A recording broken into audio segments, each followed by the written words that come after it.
우리는 예수를 믿으면 믿을수록 여러분 매이는 것이 더 많을까요?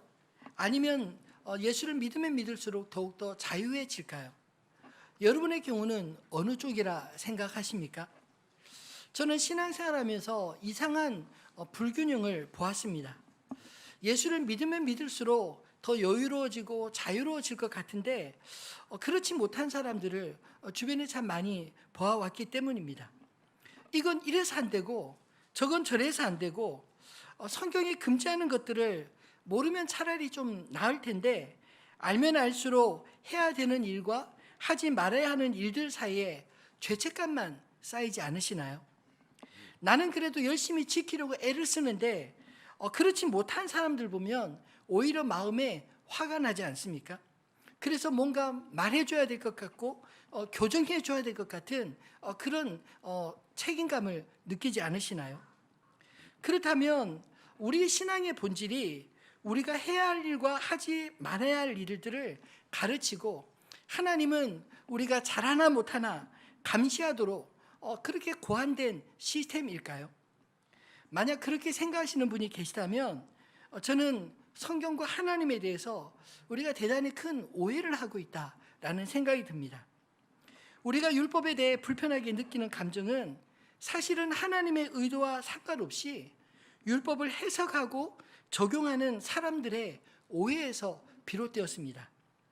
복음서에 등장하는 바리새인들과 율법 교사들이 율법을 해석하고 적용하는 방식을 예수님께서 책망하신 이유는 율법의 정신인 하나님을 사랑하라는 것과 내 이웃을 내 몸과 같이 사랑하라. 즉 사랑에 빠진 오직 그 말토시 하나 가지고 했느냐 안 했느냐 그것을 따져서 마치 자기는 의롭게 보이고 그렇지 못한 사람을 정죄하는 도구로 쓰는 것, 이것을 주님이 외식하는 자라 하시며 책망하신 게 아니겠습니까?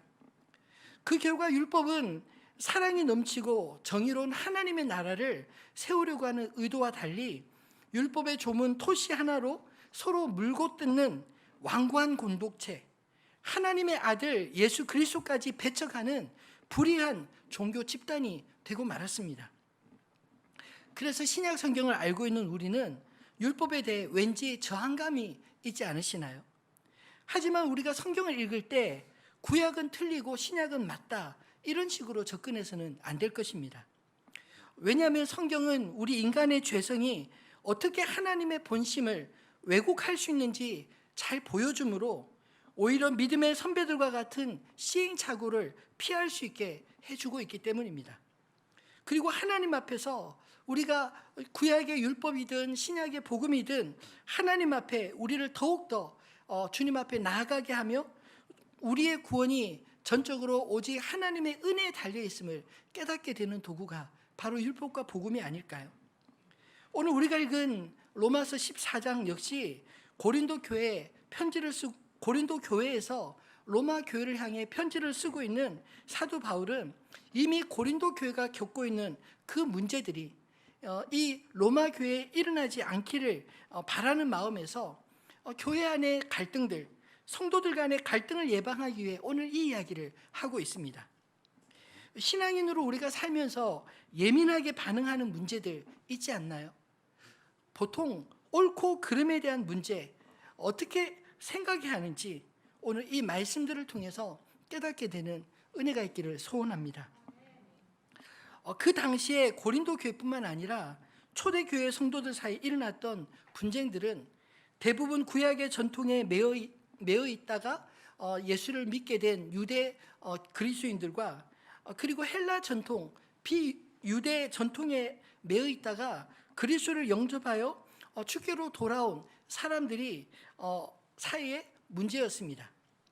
믿음이 강한 사람들은 자신의 견해를 옳은 것이라 주장하고 반대로 자신과 다른 생각을 하는 사람들을 틀렸다 그렇게 생각하는 경향이 짙지 않나요?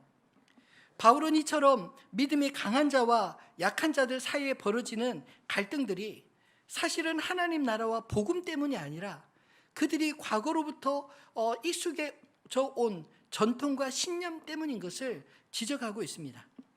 그 대표적인 이슈가 오늘 본문에서 말하고 있는 음식 문제, 정결 문제와 그리고 절기 문제 아닐까요?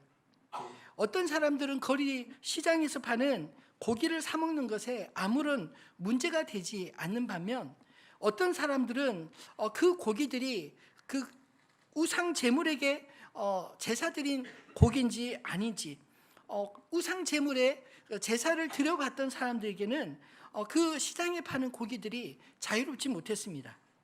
또 어떤 사람들은 절기에 대해 예민해 있었던 유대인들이 있었던가 하면, 그렇지 못한 이방인들도 공동체 안에 함께 섞여 있으면서 절기를 지켜야 되냐 말아야 되냐, 그런 문제로 서로 첨예한 대립이 있었던 것 같습니다. 그렇다면 교회 분쟁의 원인이 된 이런 문제들, 음식의 문제든 절기의 문제든, 이 문제들이 성경 때문인가요? 아니면 전통과 신념 때문일까요? 오늘 본문에서 특히나 먹는 음식의 문제를 많이 다루고 있는데, 이 음식의 문제를 왜 이토록 심각하게 다루고 있을까요? 그리스도의 이름으로 함께 모여서 예배를 드릴 때 빠지지 않는 것이 식탁 공동체 아니겠습니까? 그 당시 교회는 가정이 함께 모여 예배를 드리고 가정마다 준비한 음식을 함께 나누었는데, 거기서 나오는 음식을 보며 어떤 사람들은 아무런 거리낌 없이 먹지만 어떤 사람들은 거리낀 마음으로 이 먹어야 되나 말아야 되나 갈등하는 사람들이 많이 있었습니다. 그게 부정한 음식이냐 아니냐, 혹은 우상의 제물이냐 아니냐, 이런 것들을 따져 물었던 것이죠. 유대인들의 입장에서는 부정한 음식이냐 아니냐가 중요했고, 이방인들의 입장에는 그것이 우상 제물에게 드려진 제물이냐 아니냐 하는 것이 중요했습니다. 그래서 이것저것 따지다 보면 먹을 게 채소밖에 없지 않겠습니까? 유대 전통에서 율법에 금하는 고기의 종류들이 있었습니다. 예를 들면 정결한 동물은 그 발굽이 갈라지고 그 틈이 벌어져 있으며 새김질하는 동물들입니다. 우리가 잘 아는 양이나 염소나 소들이 거기에 해당됩니다. 그런데 발굽이 갈라져 있지만 되새김질하지 않는 돼지는 율법에 부정하게 여겨졌습니다. 또 비늘이 있는 물고기는 먹어도 되지만 비늘이 없는 물고기는 부정하게 여겼습니다. 그래서 전통 유대인들과 지금도 무슬림들은 돼지고기를 극히 꺼려하고 먹지 않습니다. 돼지고기가 나오면 유대 그리스도인들은 불편했습니다. 그런데 동시에 우상의 제물은 복음이 들어오고 난 이후에 이방인들에게 꺼림직한 것이었습니다.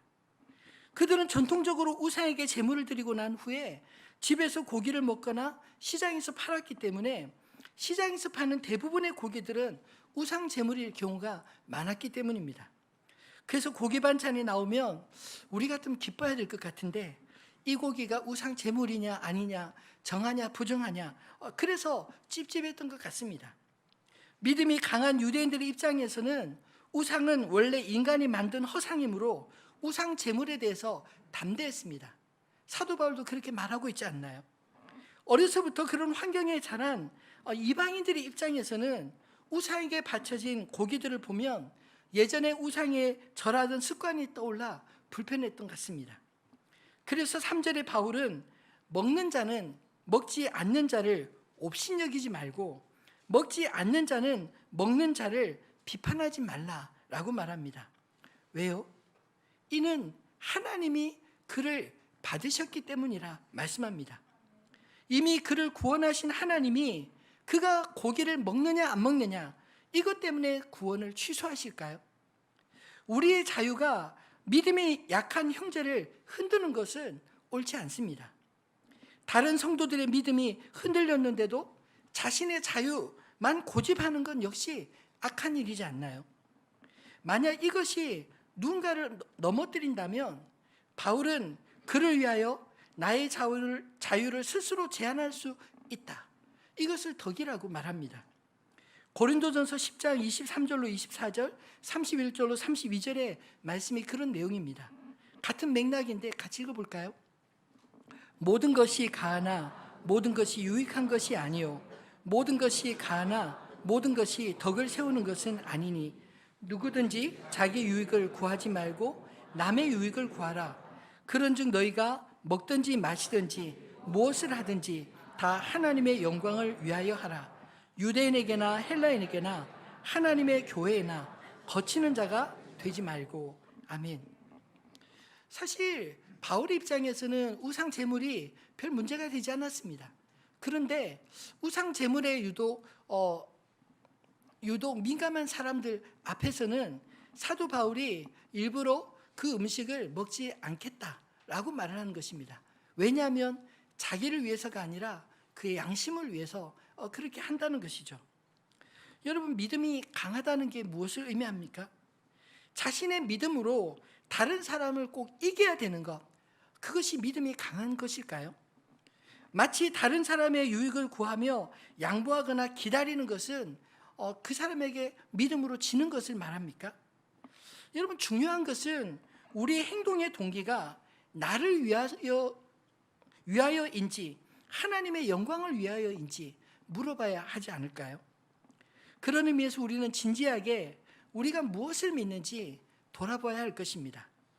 정말 성경적이고 복음적인 믿음을 가졌는지, 아니면 내가 살아온 방식들이 굳어진 전통들과 신념들을 신뢰하고 있는지, 율법은 나쁘고 복음은 좋다라는 관점이 아니라 우리가 무엇을 믿고 있는가, 이것을 되돌아보라는 말씀입니다. 율법은 율법대로 우리 자신의 한계의 죄성을 깨닫고 그리스도께로 인도하는 기능을 가졌습니다.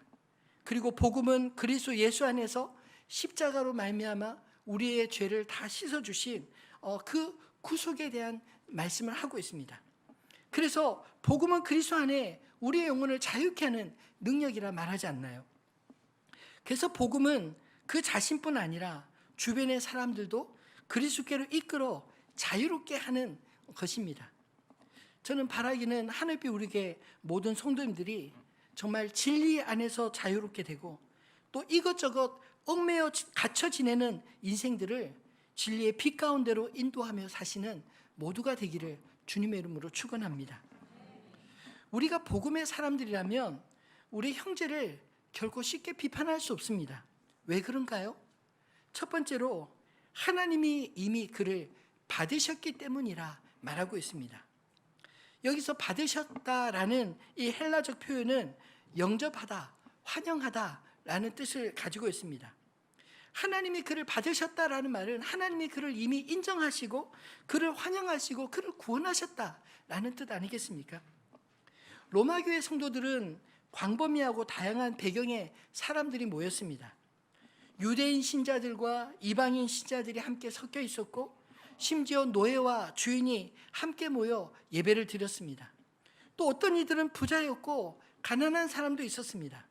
그리고 남자와 여자와 어린아이와 노인들과 차별하지 않고 모두가 그리스도 예수의 이름으로 함께 모인 공동체였습니다. 심지어 영적인 성숙의 정도도 각각 차이가 있지 않을까요? 오랫동안 예수를 믿어 성숙한 신앙이 있는가 하면 이제 예수를 믿은 지 얼마 안 돼 뜨거움은 있지만 그러나 무엇이 옳고 그른지에 대해서 잘 알지 못하는 그런 미숙한 성도도 그 모임 가운데 있었을 것입니다. 그래서 바울이 교회에 주는 이 첫 번째 가르침은 신앙이 아무리 연약하고 미숙하고 잘 배우지 못해 보여도 그를 판단하거나 정죄하지 말고 오히려 그를 받으라, 환영하고 사랑하라 라는 것입니다. 1절에 믿음이 연약한 자를 너희가 받되 그의 의견을 비판하지 말라라고 말하고 있지 않나요?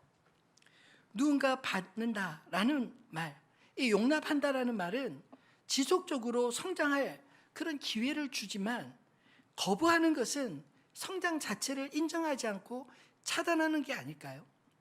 그리스도께서 우리를 받으셨다라는 말은 우리가 비록 완벽하고 완전하진 않지만 우리가 주님의 사람이 되었고 그리고 하나님의 자녀가 되었기에 이제 하나님께서 돌보시고 하나님께서 이끄시는 존재가 되었다는 것입니다. 그런 의미에서 우리는 어마어마한 성장의 가능성을 가졌다고 믿습니다. 지금 당장의 모습이 전부가 아닙니다. 여러분, 우리 역시 계속해서 믿음 안에서 성장하고 있지 않나요? 하나님을 알아가면 알아갈수록 우리의 갇혀진 그런 세계에서 점점 영안이 뜨이고 우리가 보지 못했던 세계뿐만 아니라 사람들에 대해서도 단지 지금의 현재의 모습이 아니라 그를 통해 일하실 하나님 기대하고 그리고 기다릴 수 있지 않나요? 믿음이 연약한 자와 강한 자는 어떤 자를 말할까요? 어떤 사람들이 죄인들과 접촉하고도 그들의 삶의 방식에 빠지지 않고 살아남을 수 있다면 그 영역에서 그 사람은 믿음이 강하다라고 말할 것입니다. 반대로 자신의 영적인 삶을 지키기 위해서 특정한 활동이나 사람들이나 장소를 피한다면 어쩌면 그 영역에서 그 사람은 믿음이 약하다라고 말할 수 있지 않을까요? 여러분, 믿음이 강한 척할 필요 없습니다. 우리는 외부의 환경에 영향을 받을 수밖에 없는 존재이기 때문입니다. 내면이 단단해서 영향을 조금 늦게 받을 수는 있지만 지속적이고 반복적인 그런 노출은 결국 동화되기 마련 아닌가요? 그래서 믿음이 약한 자들을 바라볼 때 우리가 비난하고 하기보다 긍휼한 마음으로 함께 있어주는 것이 더 중요하지 않을까요? 어쩌면 믿음이 강한 것보다 하나님을 향한 믿음을 잃지 않고 그 믿음을 옆에 있는 사람들과 함께 나눌 수 있는 사람들, 그들이 바로 믿음이 좋은 자들, 바람직한 믿음의 사람들이라 할 수 있지 않을까요? 하나님이 받으신 사람을 우리가 받지 못한다면 우리가 하나님보다 더 높은 존재란 말입니까? 여러분, 성도의 정체성은 어디에서 찾아야 할까요? 음식을 무엇을 먹느냐 마시느냐 혹은 기념일을 잘 지키느냐 지키지 않느냐 여기에서 오는 것일까요? 아니면 우리를 구원하신 주님을 향한 믿음에서부터 신앙인의 정체성이 세워지는 것입니까? 바울은 6절에서 8절 말씀에 그리스도인의 정체성이 어디에서부터 오는지 우리에게 분명하게 말씀하고 있습니다. 같이 읽어볼까요? 나를 중히 여기는 자도 주를 위하여 중히 여기고 먹는 자도 감사하며 먹지 않는 자도 주를 위하여 먹지 아니하며 하나님께 감사하느니라. 우리 중에 누구든지 자기를 위하여 사는 자가 없고 자기를 위하여 죽는 자도 없도다. 우리가 살아도 주를 위하여 살고 죽어도 주를 위하여 죽나니 그러므로 사나 죽으나 우리가 주의 것이로다. 아멘. 본문에 보면 주를 위하여와 나를 위하여, 자기를 위하여가 교차되고 있지 않습니까? 근데 우리 그리스도인은 주를 위하여 사는 자들입니다. 심지어 주를 위하여 죽을 수도 있습니다. 그리고 정말 우리가 그리스도의 종이라면 자기를 위하여 사는 자가 없고 자기를 위하여 죽는 자도 없다고 합니다. 사나 죽으나 우리가 주의 것이로다. 이것이 우리 그리스도인의 정체성이 아닐까요? 처음에는 나를 잘 지키고 또 정결 규칙을 잘 지키는 것도 믿음의 도리를 잘하며 살기 위한 그런 삶의 방식이었을 것입니다. 근데 어느 때부터인가 주객이 전도되어 날과 음식을 지키는 것이 마치 신앙의 척도로 여기는 것처럼 되는 경우가 많지 않나요? 오늘 우리식으로 표현한다면 이 날과 음식을 술, 담배를 하느냐 하지 않느냐 혹은 주일 성수를 하느냐 하지 않느냐 뭐 이런 것들로 평가할 수 있지 않을까요? 그것이 마치 우리의 의가 되고 그렇지 못한 형제를 보면 답답한 마음에 정죄하고 가르치려고 하는 태도가 우리 안에 나오지 않습니까? 근데 정말 우리가 주를 위해 산다면 단지 술, 담배 문제뿐만 아니라 주일 성수뿐만 아니라 우리의 삶 전체가 주를 위하여 살고 주를 위하여 죽겠노라 이런 고백이 있어야 될 줄 믿습니다. 바울식의 표현을 든다면 우리가 음식을 위하여 나를 위하여 사는 것이 아니라 우리가 주를 위하여 사는 자들이다 이런 뜻입니다. 여러분, 속도의 차이가 믿음의 차이일까요? 오히려 반응의 차이요 과정의 차이가 이 믿음의 차이에서 나타나는 게 아니겠습니까? 그래서 저는 받는다라는 표현은 성장하는 과정 중에 있다라고 생각합니다. 반응이 조금 느리는 사람이 있고 또 빠른 사람이 있습니다. 그러나 하나님이 이끄시면 하나님께 반응하게 될 줄로 믿습니다. 믿음이 좋은 사람 곁에는 성장하는 사람이 늘 주변에 있지 않나요? 근데 반면에 믿음이 강하다 그렇게 자신하는 사람 옆에는 믿음이 약한 사람들밖에 없습니다. 왜냐하면 본인은 강하고 주변을 다 약하게 만들어 버리기 때문에 끊임없이 정죄하고 당신은 이래서 안 되고 저래서 안 되고 나봐 이렇게 살아야 돼 이렇게 말하면 주변에 다 믿음이 약한 사람밖에 없고 자기 혼자 돋보이지 않나요? 여러분, 우리가 주를 위하여 사는 자들이면 동시에 주를 위하여 죽으신 형제들을 업신여기지 않고 사랑하며 위하는 마음으로 대해야 되지 않겠습니까? 15절에도 만일 음식으로 말미암아 내 형제가 근심하게 되면 이는 내가 사랑으로 행하지 아니함이라. 그리스도께서 대신하여 죽으신 형제를 내 음식으로 망하게 하지 마라. 실컷 예배드리고 음식 대접해 놓고 난 이후에 저 사람 먹나 안 먹나 그거 보고 판단하거나 혹은 안 먹는다고 판단하거나 뭐 이런 식으로 하면 하나님 앞에 예배하는 것이 무슨 의미가 있나요? 오히려 믿음으로 나와서 예배하는 자를 오히려 거치게 하고 넘어지게 하고 그리고 망하게 만드는 게 아니겠습니까? 여러분, 차라리 그럴 바에는 21절 말씀과 같이 고기도 먹지 아니하고 포도주도 마시지 아니하고 무엇이든지 내 형제로 거리끼게 하는 일을 아니함이 아름다우니라. 그것이 옳지 않습니까? 각자의 신앙의 속도를 존중하시기를 바랍니다. 먼저 된 자가 나중되고 나중된 자 중에 먼저 될 자가 있느니라 예수님이 말씀하셨습니다. 우리가 바라보는 그 사람의 현재가 그 사람의 미래와 동일하지 않을 수 있다는 것입니다. 지금 보기에는 너무나 답답하고 저 사람이 언제 예수를 믿나 이렇게 보일지 모르지만 특별히 우리 자녀들을 바라볼 때 부모의 심정에 아이들이 따라오는 것이 너무 더뎌 보여서 답답할지 모르지만 여러분, 믿음을 가지고 기도하는 부모의 그 기도에 하나님께서 또 역사하시지만 그 기도가 반드시 그 아이들의 미래에도 하나님을 만나는 통로가 되는 줄 믿으시기 바랍니다. 여러분, 사실 조급함은 하나님의 뜻보다 우리의 뜻일 때가 많이 있지 않나요? 우리와 타인의 인생에 하나님이 개입할 수 있는 여지를 남기시기를 바랍니다. 하나님이 개입하시면 변하지 않을 수 없습니다. 우리의 의지는 강해 보여도 꺾이기 마련이지만 우리를 향한 하나님의 의지는 약해 보여도 결코 꺾이지 않기 때문입니다. 여러분은 어느 편의 사람이신가요? 바라기는 믿음이 강한 쪽의 사람보다 믿음이 좋은 사람들, 성수가 믿음의 사람들 되시기를 주님의 이름으로 부탁드립니다. 그래서 우리 주변에 함께 믿음으로 성장하는 사람들과 더불어 거룩한 하나님의 나라를 이루어 가시기를 진심으로 축원합니다. 우리가 복음의 사람이라면 두 번째로 형제를 비판할 수 없는 이유가 무엇인가요? 하나님이 친히 심판하시겠다 말씀하시기 때문입니다. 10절 말씀은 믿음이 강한 척 형제를 비판하는 태도를 이렇게 책망하고 있습니다. 내가 어찌하여 내 형제를 비판하느냐? 어찌하여 내 형제를 업신여기느냐? 우리가 다 하나님의 심판대 앞에 서리라. 여러분, 이 말씀을 자세히 보면 비판한다는 것과 업신여긴다 하는 말이 같은 뉘앙스 아닌가요? 비판하는 마음은 상대방을 나보다 수준이 낮은 존재로 보는 태도이기 때문입니다. 내가 우위에 있고 상대를 내려보는 입장에서 그 사람을 비판하는 것입니다. 사도 바울이 비판하지 말라 하는 이유가 바로 여기 있는 것이 아닐까요?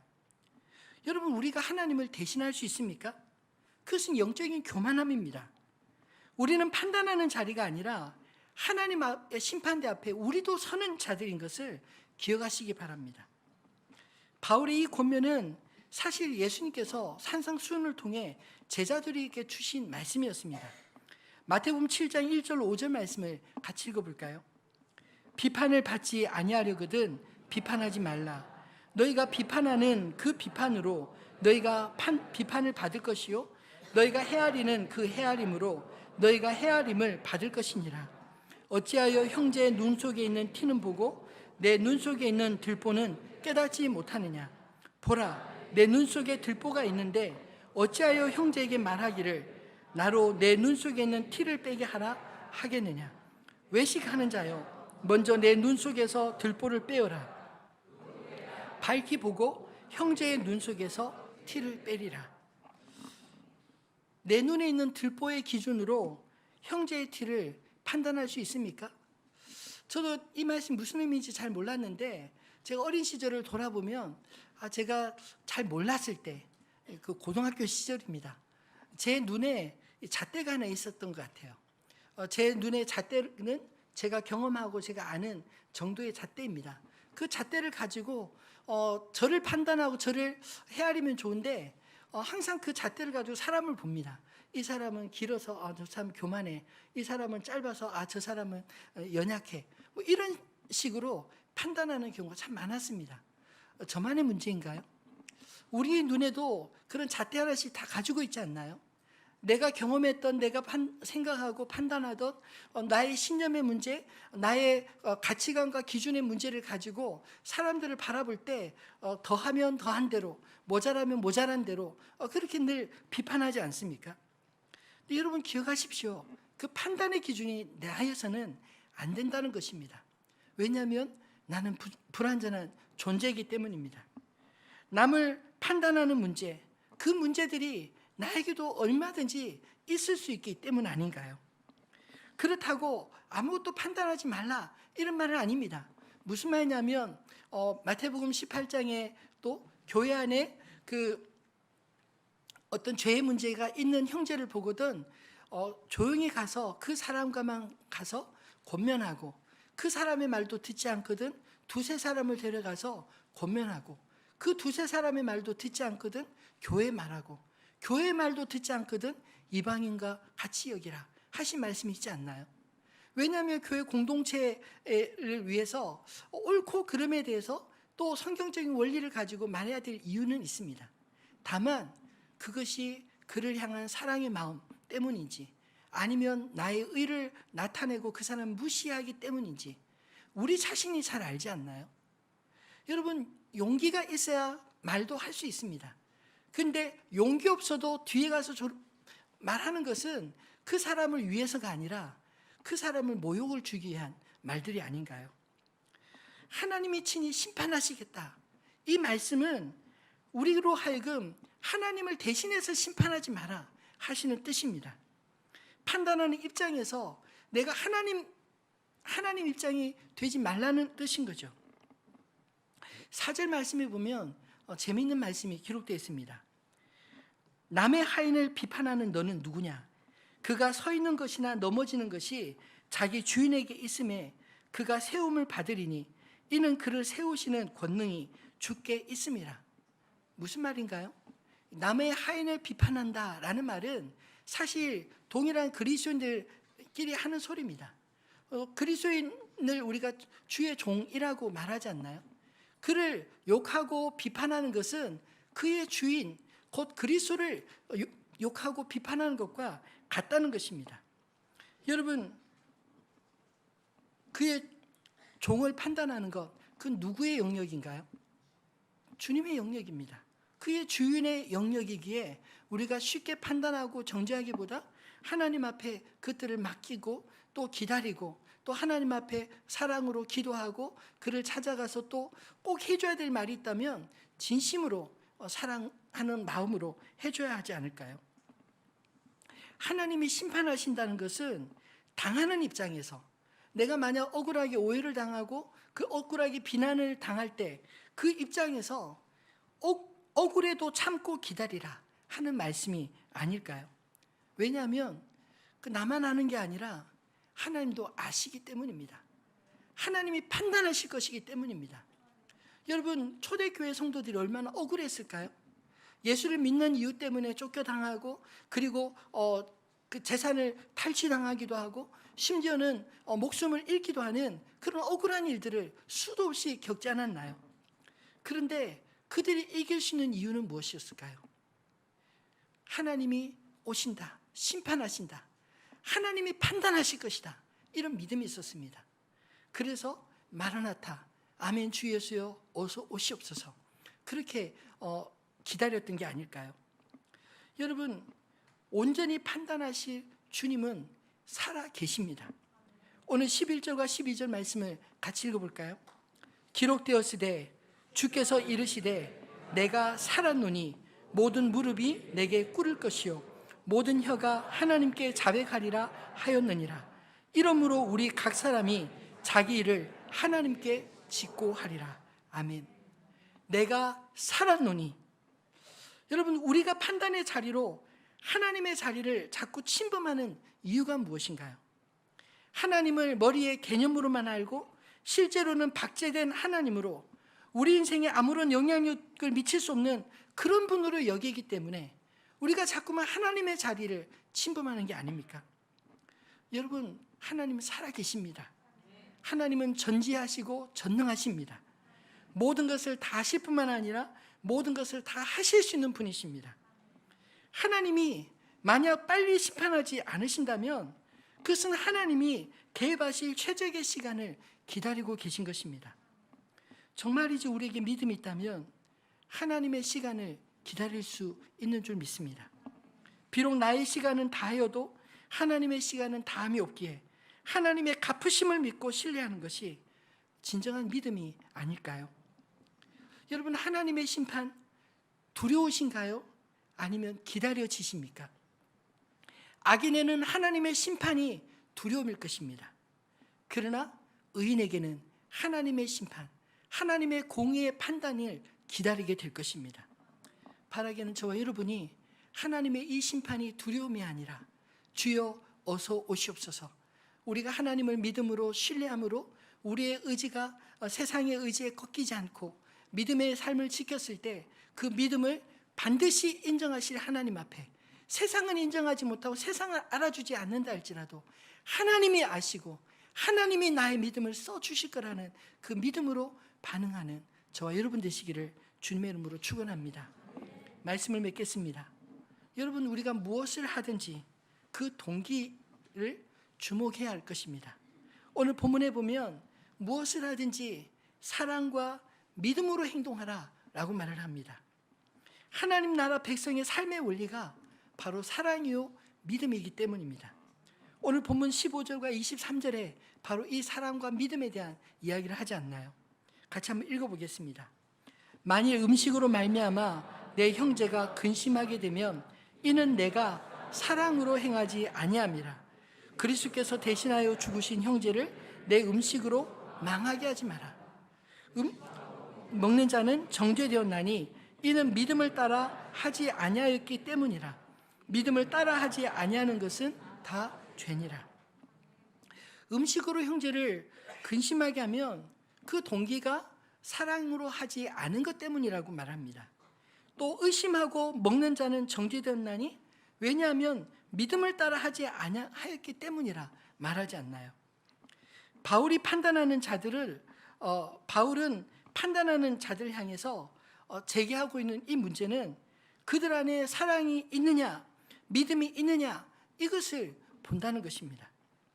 여러분, 맞는 것 같아도 틀리는 게 있고 틀리는 것 같아도 맞는 게 있지 않나요? 여러분, 그 중심에 사랑과 믿음이 있느냐 없느냐, 오히려 주님이 우리에게 찾으시는 것은 바로 그 중심 아닐까요?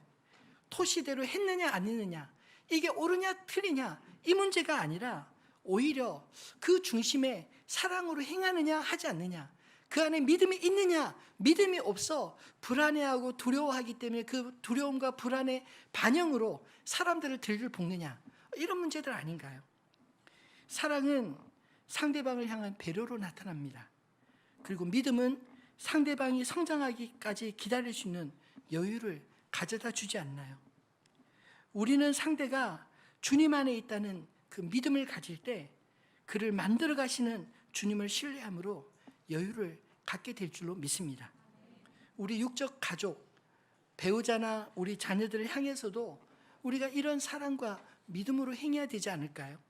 그리고 영적인 가족, 우리 목장 식구들이나 또는 우리가 섬기는 부서의 믿음의 형제 자매들을 향해서도 이런 사랑과 믿음으로 행해야 되지 않겠습니까?